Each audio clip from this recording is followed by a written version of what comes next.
I think we are live now. Hello, everyone. Good evening from Tokyo. Good evening from Melbourne, Australia. After 2 weeks time, we are coming back together again. Yeah. And we start with a very, very influential, very important leadership in the new normal world. And I'm so happy, Ron, that you are with us again. And I miss you last week. It was Tuesday evening. Yeah, so empty. Sorry about that. It was my birthday on Wednesday, so I thought I'll give myself a break and Yeah. just chill. And it was good. It was good that I took some time out and I will share coming back with new energy. Let me just share this with the group, so then people in the group can watch as well. And Sure. so yes, today is the day 5. Actually, not day 5. It's just team. The fifth number 5. session. Yes. Yeah. Yeah. So what we're gonna talk today? Can you introduce the topic? Before I say what we're going to talk about today, hello, Amy. I have to say hello to Amy. Amy. I'm so excited. Amy is our dear friend. She's also in Melbourne, like I am. So hello, everyone. Good morning, good afternoon, good evening, wherever you're dialing in. I feel like, and I always say that because I really love the fact that we are now able to connect with everyone around the world, regardless of time zones, regardless of where we are. Awesome. So, what are we talking about today? What is the conversation today? You know what? One of the things that I don't know about you, Ed, but spending so much time on my own during this COVID meant that I actually have a chance to really get present to what's going on here, right? Because there's no one to talk to. No, that's not true. It's not true that I've got no one to talk to, but I just have a lot more time to talk to myself. And then one of the things that I realized, and I knew this for a long time, but one of the things that I realized that we are very often not aware of what we are talking to ourselves about. Oh my God, I've never. Have you ever thought of that? Have you ever actually thought that, oh, am I talking to myself? Have you ever noticed that? Who is that who is talking with who? So sometimes I know it's a weird concept for some people, right? What? I'm talking to myself? You know, it's like when I say I'm talking to myself, when I talk, tonight's topic is the power of inner dialogue. And I thought maybe we could use this opportunity to explore this idea that we're actually constantly talking to ourselves all the time. It's like you have a radio station that's broadcasting continuously 24/7 and it never stops, right? And it's kind of that kind of feeling where it's broadcasting, but you're not really paying attention to it. It's just broadcasting. You're not listening to it. You don't have to charge the battery. Battery is always there. Yeah, yes, absolutely. But you don't actually pay attention to what's being broadcast, what's being said, but it happens and it never stops, right? And it's very, to me, I actually noticed this phenomena about 15 years ago. And when I say inner dialogue, it's not like I stop and I talk to myself, hello, and how are you? And then the other side goes this way. It's not like that. Actually, the inner dialogue is more like that little voice that we hear in us. And you don't necessarily actually talk to it. You don't articulate, but you hear it. You do. We can actually do an exercise right now. Yeah. To if you would indulge me, if we not talk for say 10 seconds and just see if you can hear that inner voice talking to you. Okay. And everyone online, I welcome you. I invite you to take the next 5-10 seconds and absolutely do nothing. Don't talk. And just try and see if you can hear that little voice inside you.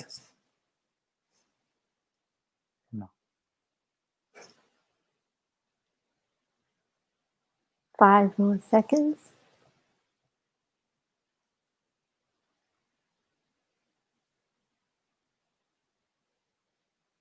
All right. What was it like? What was it like for you, Ed? Did you hear anything? What about anyone who is online right now? Did you hear anything? Yeah, Emmy, how about you, Emmy? Have you heard something? Did you hear anything? Did you hear a voice to start with? Come on, guys. Like, if you heard something, you are not alone. Yeah, you're not weird. I promise you, you're not weird. That silence was so loud. Great, wonderful. If you notice the silence, I don't know if I've actually heard people saying that I heard nothing. Right? There are also people who go, "What voice is she talking about? This woman is talking really weird." But you're not actually saying it, but there is a voice, and I go, "What voice?" It's like, what's she talking about? Is she on drugs?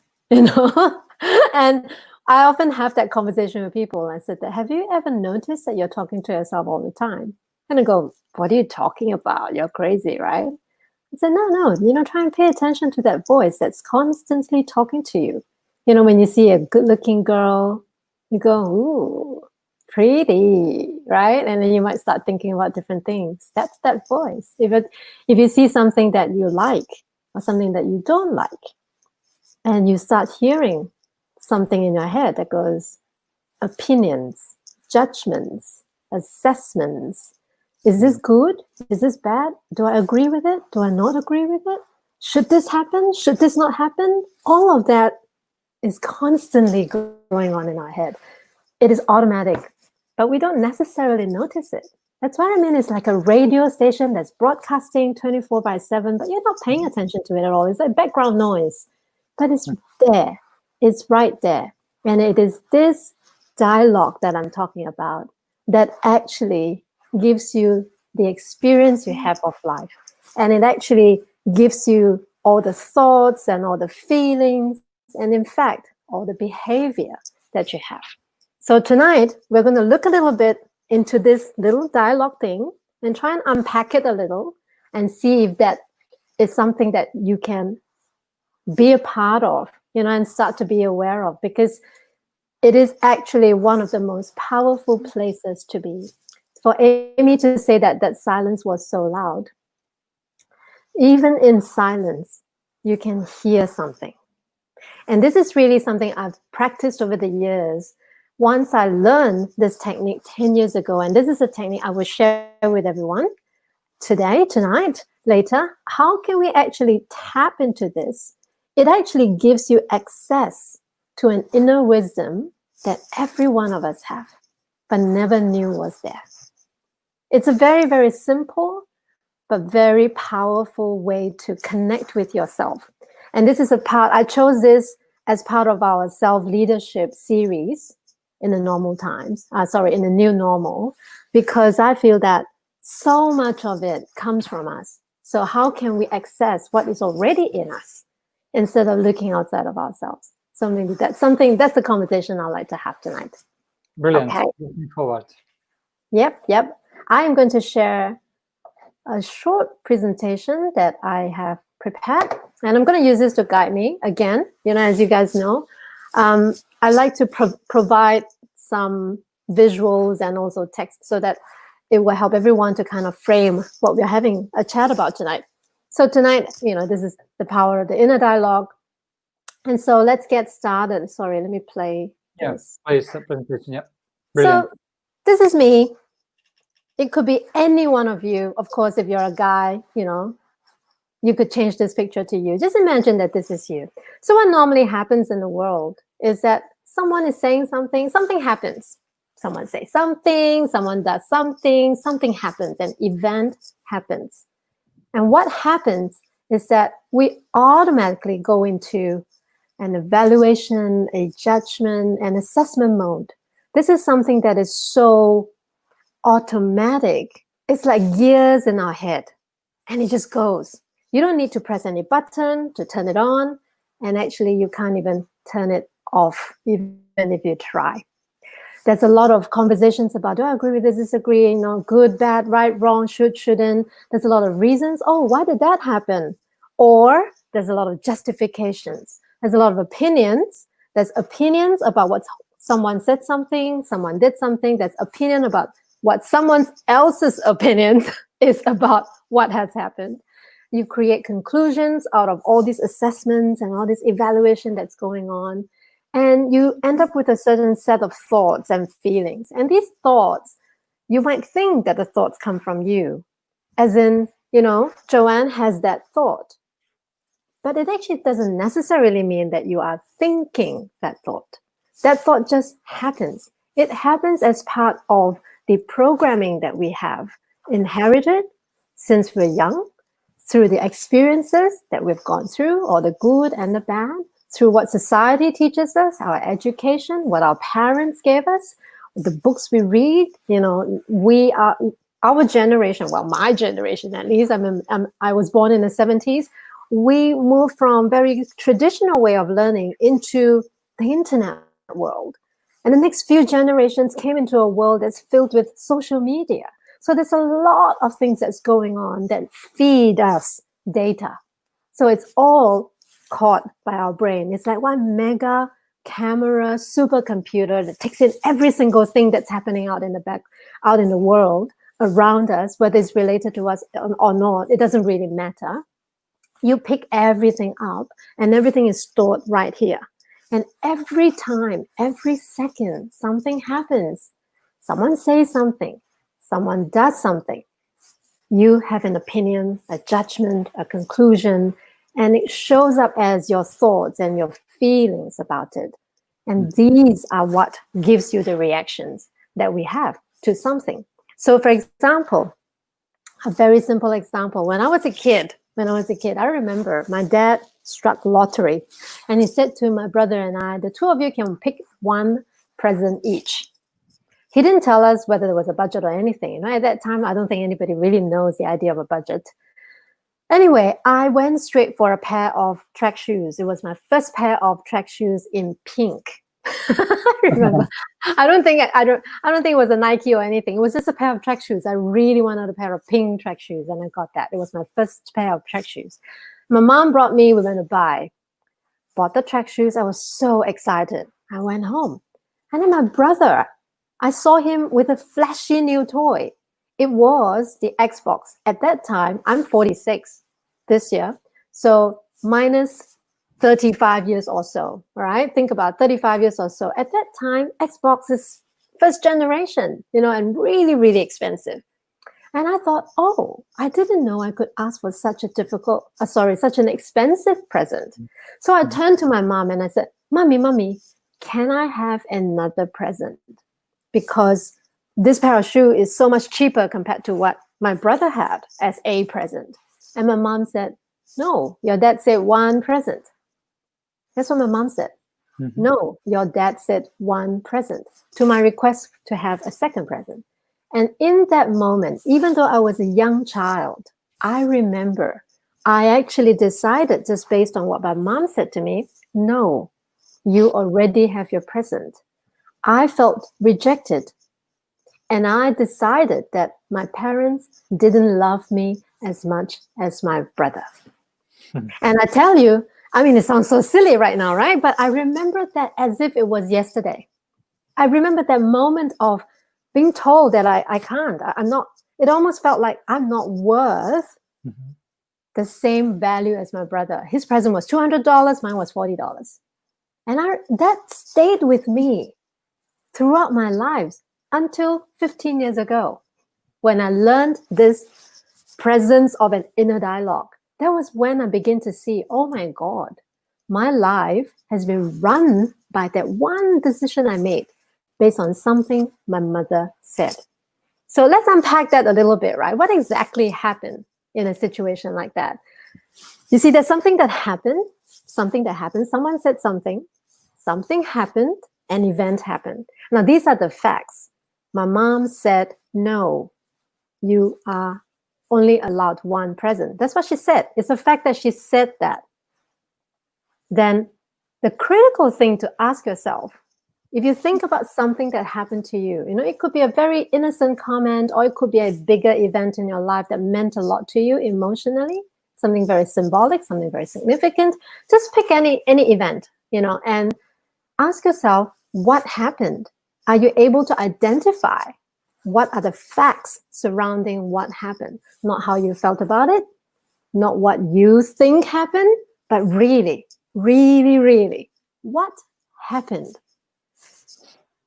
What do you make what happened to say about you?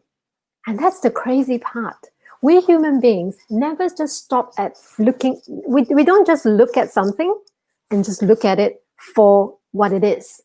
We always look at it through our filters, right? So if you are thinking about something that happened to you, just like I did when I related my story about as a kid, my filter was my brother had a $200 present and I had a $40 present. I deserve more. That was my filter. So when my mom said no to my request, immediately the conclusion was I'm not loved as much as my brother. And that is what I said to myself. I'm not worthy. I'm not as valuable. And that's what I said to myself about me. And it was something that happened that was really quite innocent. But I made very big, very dramatic conclusions about myself. And this is when we start to write our stories. This is the story of our lives. We have this little book in our head. We have this little pencil, which we call our inner voice. And we start writing. Every time something happens, we then write a story about it. We create a story about it, about what it means. What is the judgment? Do you agree with it or not? Is it a good thing? Is it a bad thing? All of that are perhaps about what happened. And then you make it to mean something about you. You are not good enough. You are not loved. You failed. You did something wrong. You are So all of that become our life story, the book that we keep mentally. And it is constantly assessed at every moment when you're looking for a reference point. When something happens and your brain automatically goes into a past event and try and find something that reminds you of the same thing so that you can draw the conclusions faster.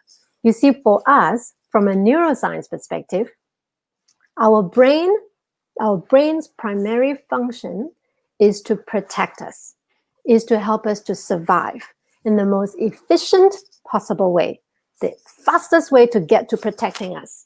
So the way to protect us when a negative event happened in particular is to look for something similar and go, here you go, you've got your shield, you've got your armor. It happened before, so you're protected, you're fine, don't worry about it. So it cushions the shock. But what really happens is that we have something that happened. It's a fact that it happened. And I'm not saying that, if someone says something negative to you, it means that it is true. No, I just said that someone said something. That event happened. But what happened is that we start to make so many judgments and opinions and stories about what happened that we start to merge the two, and it comes to a point where we can no longer separate the two. It becomes one. And what's worse is that we live in our stories as if this is our truth. Sorry. Mm-hmm. So what happened? We collapse our stories with the facts of what happened. And because we repeat the stories to ourselves so often, it becomes the fact. It becomes the world we live in. It becomes our truth. It becomes our reality. And this is the world that we live in. And most of us, myself included, for many, many years, I lived with so many stories that I made up that I can no longer remember what is the truth and what happened. That's my version of the truth. And then that's what happened. And one of the things that I truly, truly appreciate of what I'm going to share with you tonight is the ability for me to regain my power by being able to separate what happened and the stories that I made. The moment you can do that, you begin to see that all the stories that you have written about your life, they're not truth. They're just perceptions. They are one interpretation of what happened.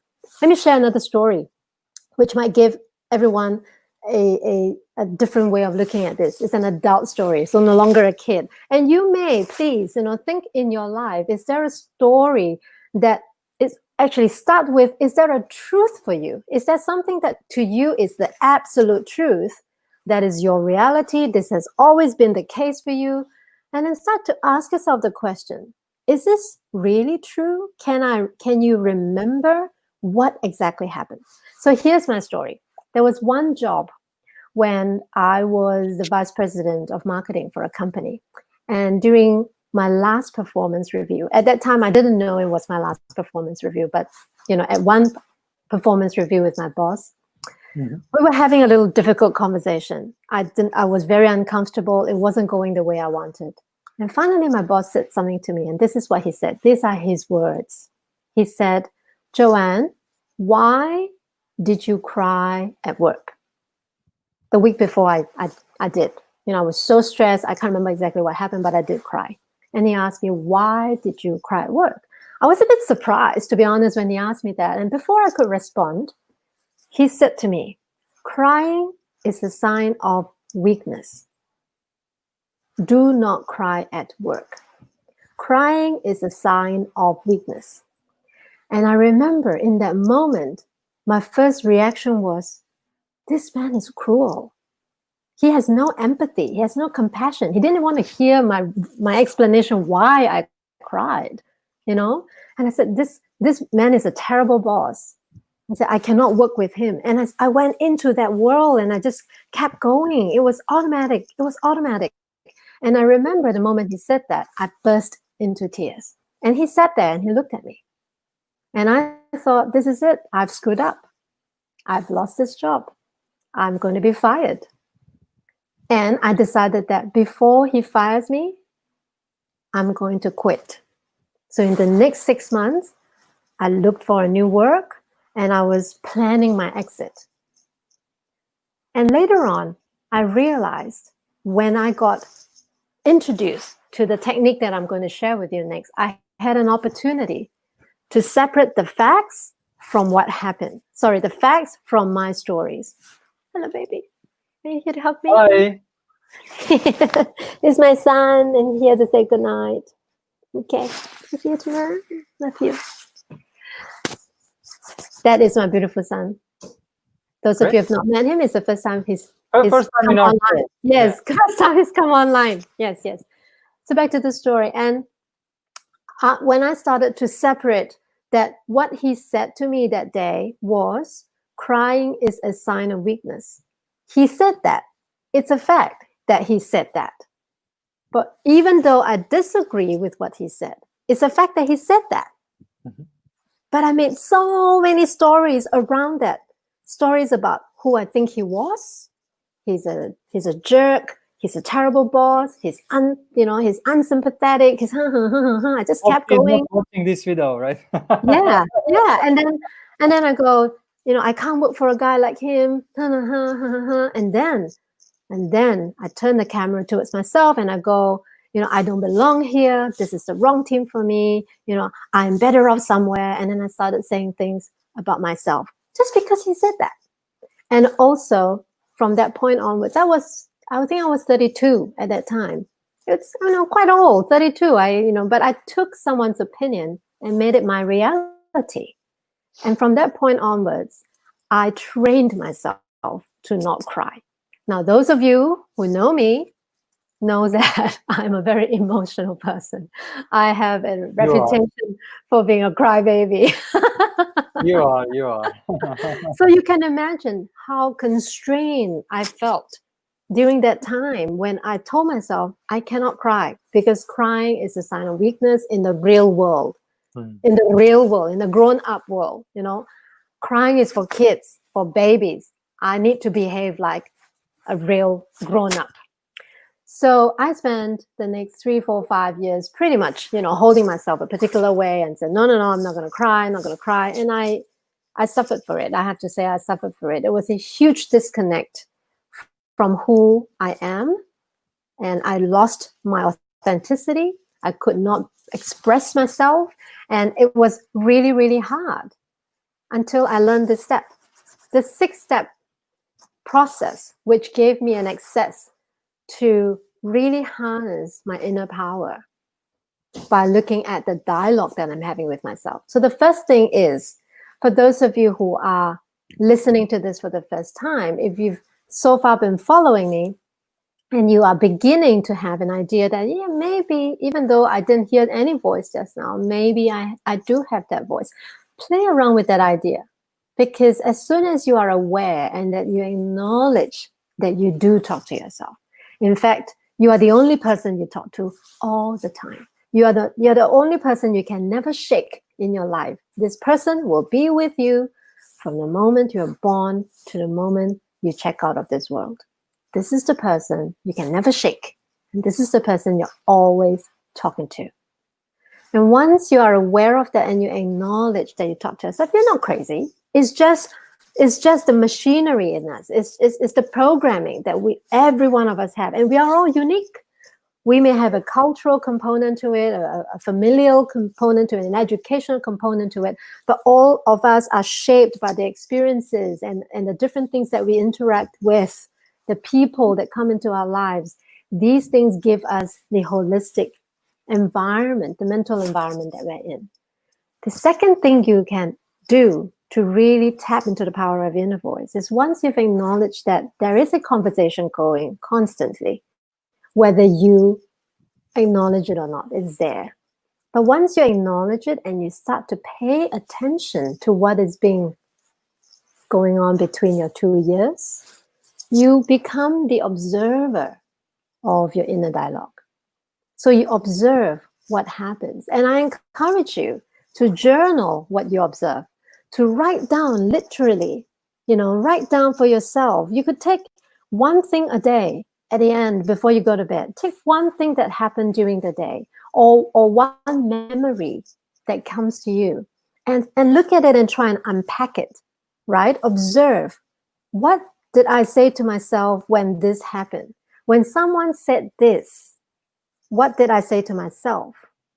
What did someone say? And usually that's the first step, being able to even say, someone said XYZ. Someone said you are beautiful. Someone said you are ugly. Someone said you're fat. Someone said, What did someone say? Or what did someone do? What did someone do? Or what did someone say? It may be related to you, or it may not.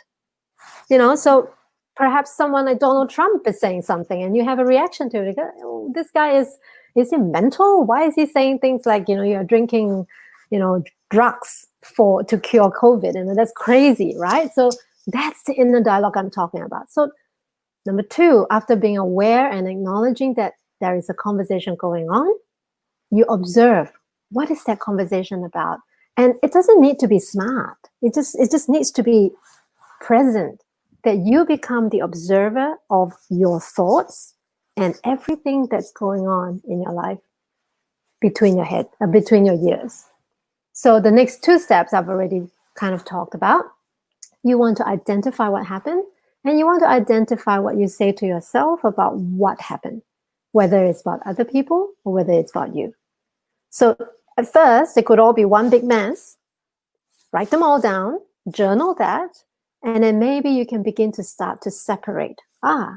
What really happened was this. Remember, facts are facts. Someone said something, someone did something.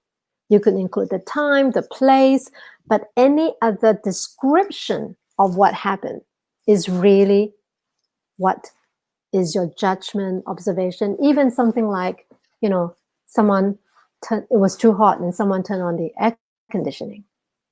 That's something that happened. What did you notice that you say? Oh my God, thank goodness someone noticed it's too hot. Thank God someone turned on the air conditioning.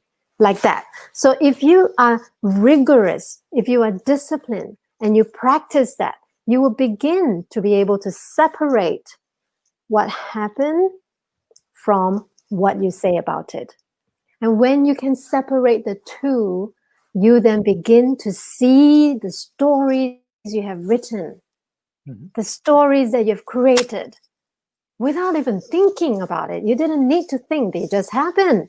And when you can see them, you will look at them and you go, oh my God, these are all my stories. And you can begin to own them. Nobody did anything to you. You created the stories. Now, there are many things to do once you can actually own the story. You could ask yourself, is there a different interpretation that I can have about what happened? So I was talking to my coach about what happened with this boss who said that crying is a sign of weakness. And I said, I really felt that he was unsympathetic. He's such a jerk. And I just went on and on about my story. And he asked me, do you think it is possible there is a different interpretation for it? I said, no way. He's a jerk. I'm convinced he's a jerk. And my coach said, well, okay, yeah. But let's say he is your boss, yeah? I said, yeah. And he was giving you a performance review. I said, yeah. What if he was trying to say, what if he was trying to say to you, to become stronger and better at what you do, you need to learn how to control your emotions. It's just that the way he said it was crying is a sign of weakness. He's a man. He may not be able to articulate as well. I mean, that was my coach's joke to me. And I thought about it. I said, nah, I don't think that's what he's trying to say. Then I realized, oh my God, that was my story. My story is that that's not what he is going to say. He's not a nice guy. Therefore, he's never going to think for me. I was convinced by myself that he's a jerk. I wanted to believe that he's a jerk. But the moment I started to see that, oh my God, it's just a story that I spun. It's a story that I created. And I started to laugh. I said, all these years, I have been upset with this guy. And I've always felt that he's ruined my career in that company. I all of a sudden feel so much lighter because it's not true. He didn't ruin my career. He didn't do anything to me. He said something, I made up stories, and it was my stories that I hung on to that had me take the decision of leaving the company, of doing all the things, of trying not to cry, not to express my emotions. All of that were my choices. And when you're able to own your story, you can now choose powerfully any interpretation that gives you the most power. And when you are able to do this on a regular basis, if you're able to catch yourself every time something happens, you have a reaction. And if you're able to catch that, the sooner you're able to catch that you are in reactive mode and you are in story-making mode, you're writing stories, you're passing judgments, you're doing all those things automatically. It's not your fault. It's not my fault. We all have that ability. But if we're able to just be the observer of that machinery, you have now tapped into your inner power that allows you to choose the interpretation that is going to empower you. So as a leader who leads your life, this is another way where you could lead yourself through the choices that you are going to make. So this is what I've experienced, and I thought, you know what? I spent a week away, and this is something that it came to me, and I thought, yeah, we spend so much time talking to ourselves we're on our own so much these days that this may be something that some people could relate to. So here I am. I hope that gives everyone something to think about. Ed, what about you? Did anything come to you when I was sharing that? Did you think of any specific incident that popped into your mind that you could go, oh my God, yeah, maybe there's some truth to this? Well, Joanne, thank you so much for a beautiful presentation and to bring us your stories and that event which happened with your mom, and then the event which happened with your ex-boss. And I believe there is no person on this planet without similar experience, like something which we remember even when we were like 3 years old, 5 years old, we still remember like it was yesterday. Of course, I have those memories too. And the funny things about, I realized maybe 3 or 4, 5 years ago, sometime like that, when I moved from Croatia to Japan. Because at that time I was not able to speak any language. There you go. Yeah. So you moved from Croatia to Japan and you couldn't speak Japanese yet. Japanese, and my English was bad, and like right. I was so like, English... it's a different planet, not just country. Like, and then you right there. I'm just gonna point out to you, right? That is your story. It's a different planet. That's the story. you know how quickly it happens. Did you notice that? You moved to Japan. That's a fact. You can't speak Japanese yet. That's a fact. Your English is not where you want it to be. That's a judgment, actually. You speak English the way you speak English. So these were the three things that were facts for you. But straight away, go, this is a different planet. My English is horrible. You know, keep going, keep going. This is good. The point is, I become friend with my inner voice at that time. Because you know, if you have only one person to talk with, and if you are in fight with that one person, then it's yes, I'm glad you decided to make friends with your inner voice, because fighting with yourself is one of the worst things you can ever do. And you can never win. Yeah. So, Joanne, what I usually do is I'm always clarify that inner voice. So I'm listening. Like I believe I'm a very intuitive person. Like I listen my intuition, and I have that connection somehow. And you know, I don't feel bad when I decide something, not because I don't grab the data. I grab just my previous experience. I'm not upset even if I don't have all the data to make decision, which I know some people are feeling horrible with me. Oh, we didn't plan this. How is one of this? You know, then inner voice from them talking to me. I said, look, we don't have time to analyze everything. We just have to make it. And you know, so that's why sometimes it's difficult to be with me and with my inner voice, but I'm friendly with my inner voice. So that's my point from today discussion. It's really, really critical that we understand that we are just something what we think we about some events is actually only what we think that event means for us. If you are watching in something, and if you ask 5 people who are watching the same thing, they will all see different things. Yeah. So what that means, like what is awareness, what is and who you are talking with. So this is deep topic, but I think it's a fundamental question: who you are talking with all the time. When TV is off, like let's say a digital world, okay, digital world, because but what happens if you don't pay the just 1 month for your electricity? Bang! You don't have any access to Yes. So it's just in one single step, you're out of everything. Like and then who you are going to talk with? What about people who are in a jail or what? So they only can talk with themselves. And we know beautiful examples, like Nelson Mandela is one of example. Beautiful leader. He was talking with himself for 15 years in a jail. And when he came up, he changed the country. That's right. And that's such a great example, Ed, that when you choose an interpretation of the event that happened that empowers you, you have no idea what you could possibly achieve. The most important thing for me when I was introduced to this was that, oh my God, I literally am the author of my life. I can write any story I want, any story. Welcome to the branding program and storytelling, right? Exactly. It's like, why wouldn't I write a nice story about myself? Why wouldn't I? But you know what? I did not. For many, many, many years of my life story was one big negative, sad drama. You know, it's like, can you imagine what happened? My relationship with my ex-husband ended. That's what happened. In society, in our current society, we call that a divorce. Yeah? So the label is divorce. Now, what did I make that to mean? I'm terrible at relationships. I'm not very lovable. I'm a horrible person. And I go on and on and on. And over time, they just reinforce each other. And you know what? The scary thing is, the more you tell yourself the story, the more real it becomes. And you just kind of forget that what really happened. You just live in the story. So much so that it is your world, it is your reality, it is your truth. You know, and I have actually said to people, I said that no, I'm terrible at relationships. I'm terrible. How could you be single? No, I'm terrible. I'm terrible. There is one comment from Emmy which I want to refer to. So Emmy said, let's live in a rosy bubble world, and then smile. Yeah.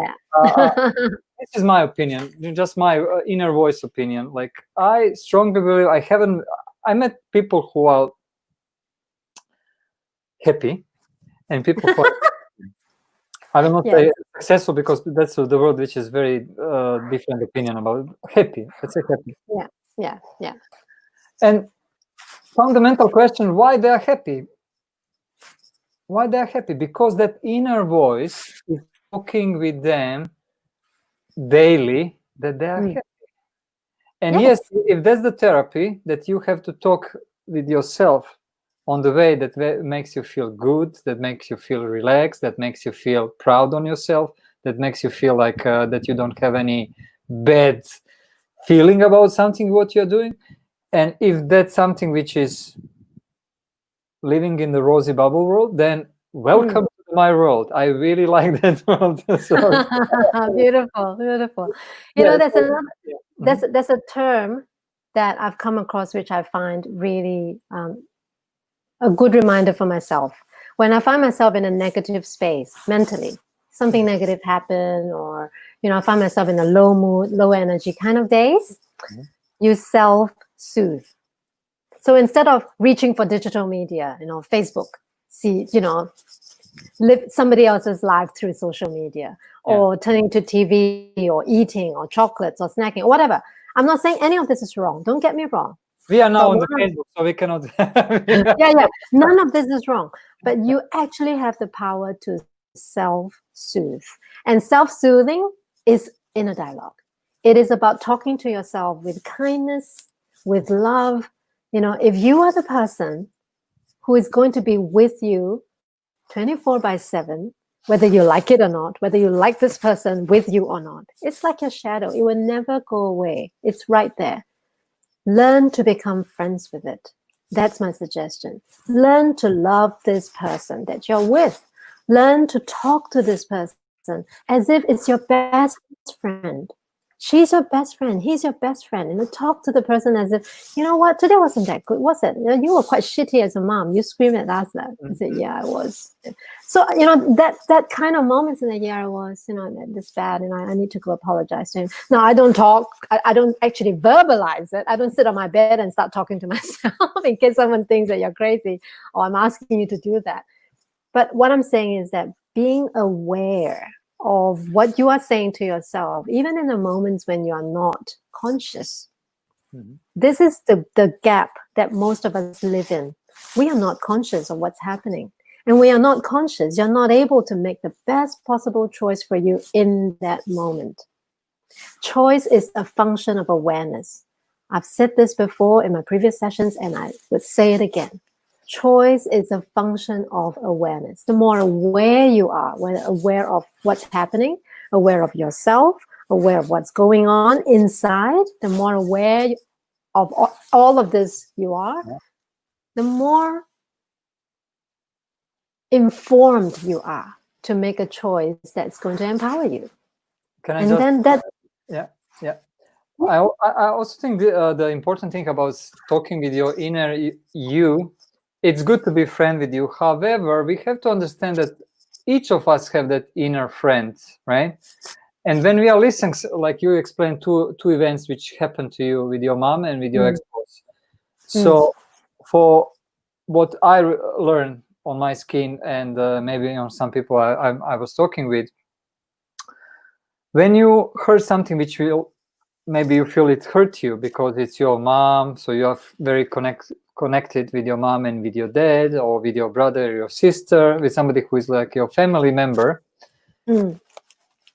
Just imagine they also have that inner voice, and from their perspective, from their perspective, what they are doing, from their perception, they're doing nothing wrong. Actually, they try to send you the love, and then you accept that as something wrong, and then you keep going with that emotion for next 25 years.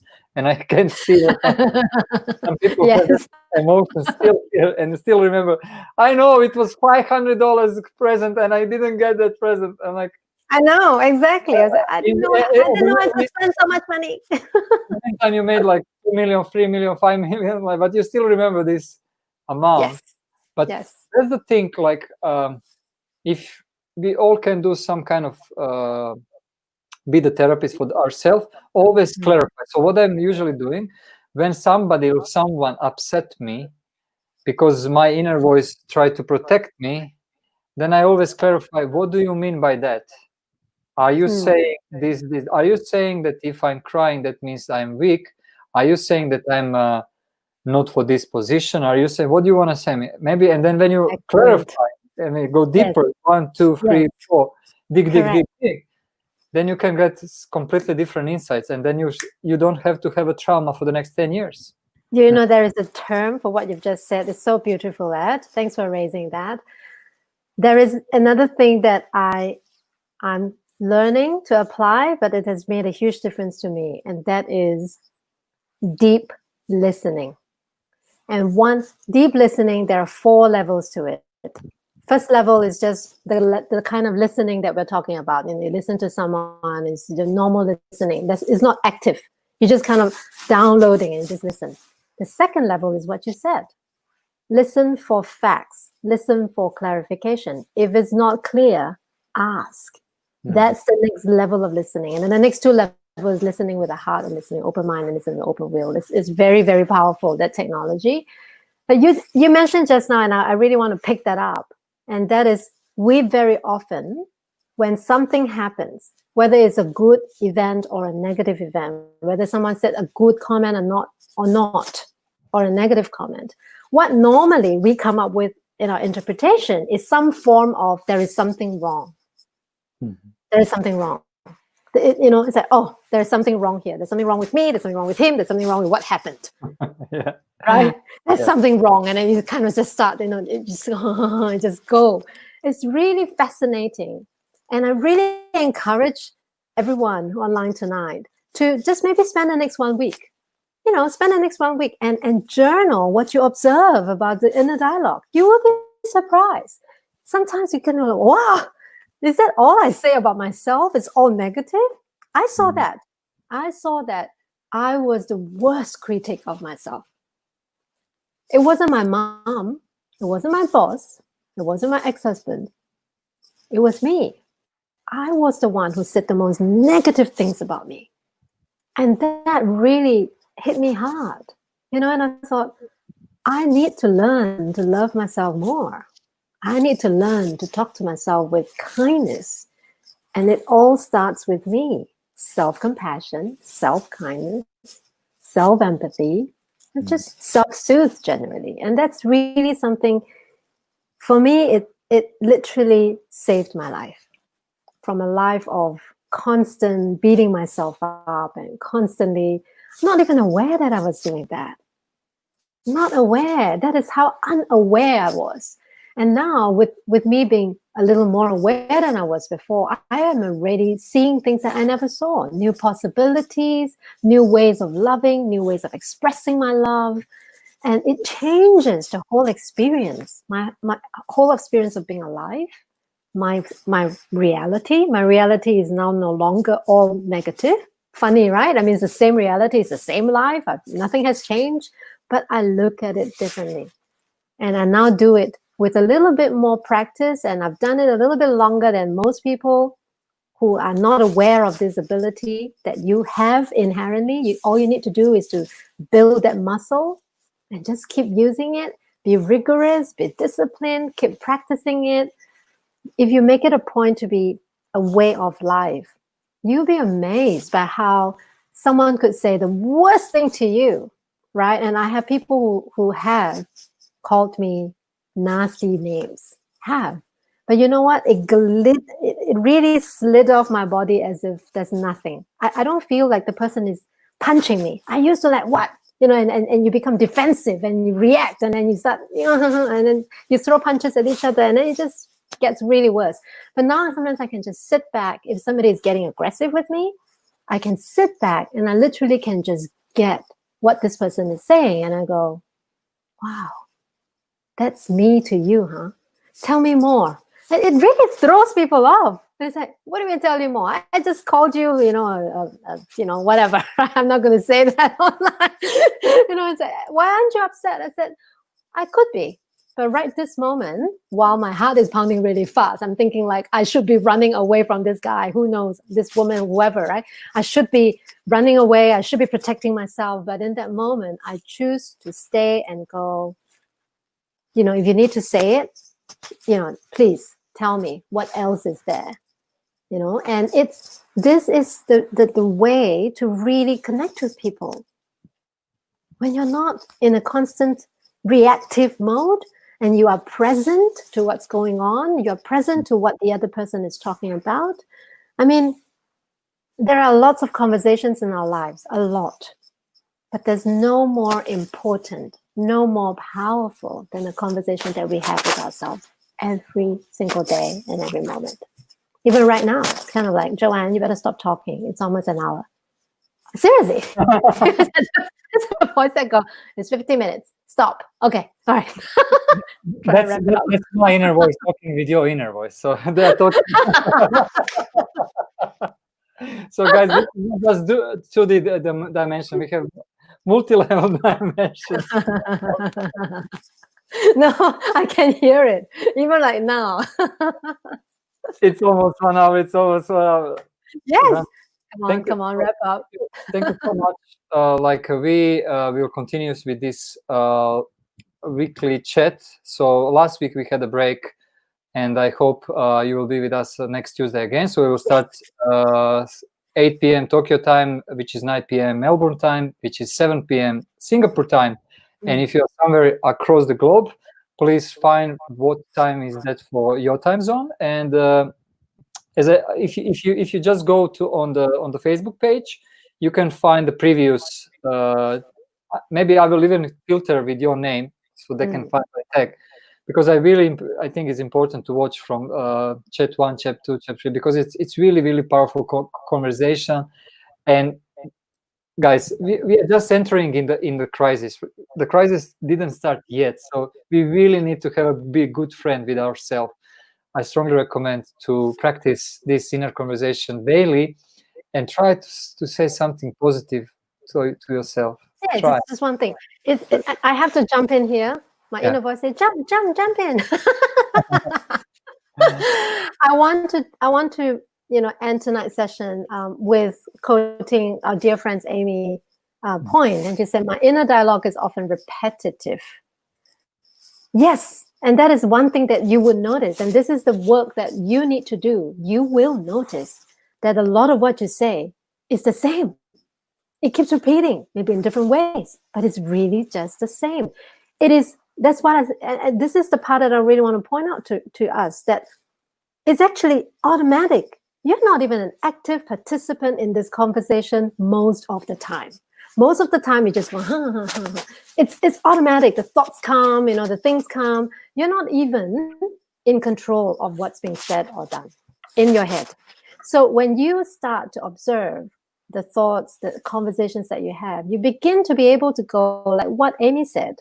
I can now start to say more loving self-affirmations every day. I can choose to replace the repetitions with things that affirm myself. So this is the nuances. This is really, I know we've had a lot of laugh tonight, but this is really something that I hope you would take away. And if you just spend tonight before you sleep, just listen quietly for a minute and just take it as a meditation time, right? Just listen to those thoughts. And I know most people will go, oh, meditation, you're supposed to have nothing in your head. That's not true. No. It is not true. Meditation is not to have nothing in your head.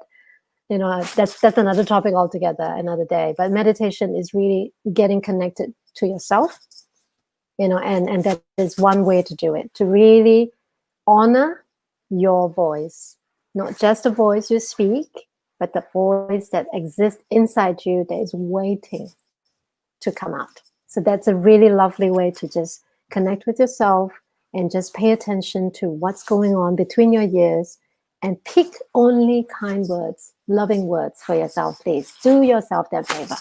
And when you do that, experience your world change, transform completely. Thank you, Joanne. And we will, guys, let you know what will be the topic number 6. So please stay tuned on our channels, in our group, and see you again next week. Joanne, thank you so much for today. Thank you. And thank you, Nina. Thank you, Amy. And thank you, everyone else who's online with us. I know some of you are logging in from Facebook. Nina, thank you, Amy. It's beautiful to have you. And thank you for your comments. And for all of you guys who enjoyed, please be free to click, share, subscribe, and see you next week. Thank you. Yes. See you next week. Much love. Bye.